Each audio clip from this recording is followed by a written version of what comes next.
Largaron. Sale a enseñar el camino al participante número 2, War Machine. Le toma cuerpo y medio de ventaja al número 5, Vodka Puro. Tercero se desempeña el número 8, Exerrúa. Cuarto viene accionando el 4, Paco Win. En la quinta ubicación lo hace el 1, Smithson Velo. Más atrás el 6, se la marcha el 7. Descontado los primeros metros de la prueba, el número 2, War Machine. 2 cuerpos de ventaja sobre el número 5, Vodka Puro, que va en su búsqueda. En la tercera ubicación a 4 cuerpos y medio lo viene haciendo el número 8, Exerrúa.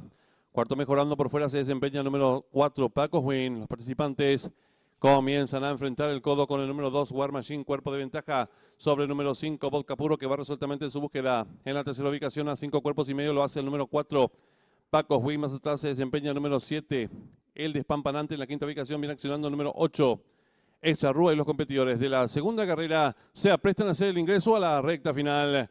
Últimos 450 metros para el disco. Asume el comando el lote el número 5, Vodka Puro. Le toma 2 cuerpos de ventaja. El número 2, War Machine. Tercero se desempeña el número 4, Paco Win. Descuenta ya los últimos 300 metros para el disco. El número 5, Vodka Puro, firme en la delantera. Lo hace con varios cuerpos de ventaja sobre el número 4, Paco Win. En la tercera ubicación se desempeña el número 6, Sonbox. Descuenta ya los últimos 200 metros para el disco. El número 5, Vodka Puro, firme en la delantera. Lo hace con varios cuerpos de ventaja sobre el número 6, Sonbox. Tercero el 4, Paco Win. Últimos 50 metros de carrera. El 5, Vodka Puro y Juan Figuerero, varios cuerpos de ventaja sobre el número 4, tercero el 6, y cruzaron el disco.